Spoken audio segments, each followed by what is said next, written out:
So hello friends, welcome back to my channel. আজকে আমার ভিডিওতে থাকছে একটি হোলির ছবি। মানে একটা হোলির একটা সিনকে আমি তুলে ধরবো আমার এই অয়েল প্যাস্টেলের মাধ্যমে। তো আমি এখানে ক্যামেলের অয়েল প্যাস্টেলটি ব্যবহার করছি। আর তোমরা দেখো আমি কীরকম একটা অদ্ভুত টাইপের জিনিস করতে যাচ্ছি। তো এদিক ওদিক চারিদিকে সমস্ত রকমের কালারগুলোকে আমি দিয়ে ঘষে ঘষে পুরো উপরের পেজটাকে ভরাট করছি। আর তারপরে নিচের দিকটাতেও আমি কালারটার একটু অল্প অল্প করে উপরের সাথে আমি সিমিলার রেখেই নিচের দিকেও কালারটাকে দিয়ে দিলাম। আর আমি কিন্তু সেরকমভাবে মেশালাম না এখন পর্যন্ত। এবার দেখো আমি একটু কাপড় নিয়ে আঙুলের মধ্যেই সেই কাপড়টাকে আটকে আমি পুরো পেস্টটাকে এবার মেশাচ্ছি। ঠিক আছে, আমি কিন্তু প্রথমে মেশাইনি, এখনই মেশাচ্ছি। এবার এই যে মেশানোটা, এই মেশানোটা কিন্তু একটু চাপ চাপ দিয়ে আর কি করতে হবে। তা না হলে রঙটার মানে একটা একটা অয়েল ব্যাপারটা আসবে না আর কি। অয়েল ব্যাপারটাকে আমাকে টেনে তুলতে হবে। তো তার জন্যই আমি চেপে চেপে রঙটাকে মেশাচ্ছি। আর মেশানোর পরে একটা হালকা একটা মিক্সিং শেড যেটা পেজে থেকে যাচ্ছে, যেটা অয়েল প্যাস্টেলের একটা মানে একটা চাপা চাপা যে কালারটা, যেটা আমরা যদি আঙুল দিয়ে যদি মেশাই হালকা করে, তাহলে আবার সেই চাপা চাপা একটা লেয়ারটা থেকে যায়। আর আমি যেহেতু কাপড় দিয়ে একটু চাপ দিয়ে মেশাচ্ছি, তো সেক্ষেত্রে আবার পুরো লেয়ারটাই উঠে চলে আসবে।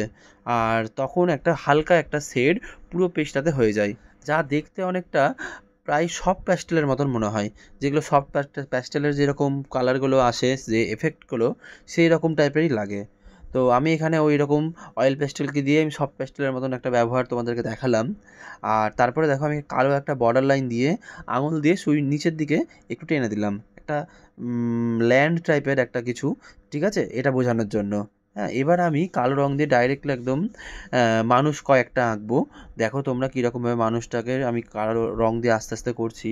তোমরা যারা আমার এই ছবিটা দেখছো, হ্যাঁ, ভিডিওটা দেখছো, যে তো তোমরা যদি নিজেরাও চেষ্টা করো, তো সেক্ষেত্রে আমি বলবো যে কালো রঙ দিয়ে ডাইরেক্ট না করে তোমরা পেন্সিল দিয়ে আগে একটু এঁকে নিতে পারো। তারপরে তোমরা সেটাকে কালো রঙ ফিল আপ করতে পারো।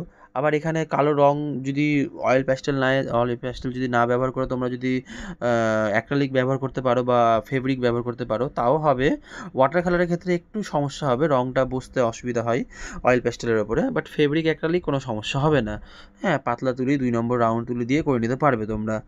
আচ্ছা, এবার দেখো আমি এখানে বাচ্চা ছেলে মেয়ে একটা আমি এঁকে দিলাম। আর এই দিকেও একটা 3 নম্বর ক্যারেক্টারকে আমি দিয়ে দিচ্ছি, যে আর কি একটু লাফাচ্ছে সেরকম সিনটা দিব। মানে দেখো পাগুলোকে আমি ভাঁজ করে করে উপরের দিকে উঠিয়ে দিলাম। আর আমি তাদের হাত দিয়ে এবার ওই একটু আঙুল দিয়ে মিশিয়ে মিশিয়ে আর একটা কালো রঙ দিয়ে চারিদিকে দাগ দাগ দিয়ে দিলাম। আর নিচের দিকে যে ল্যান্ডের মতো যে ব্যাপারটা দিয়েছি, সেটা একটা রঙের একটা শেড হালকা হালকা করে পড়ে আছে, সেরকম একটা দিয়ে দিলাম। ছবিটা একটু সহজের মধ্যে। তো কেমন লাগছে বন্ধুরা অবশ্যই জানিও। Advance happy Holi.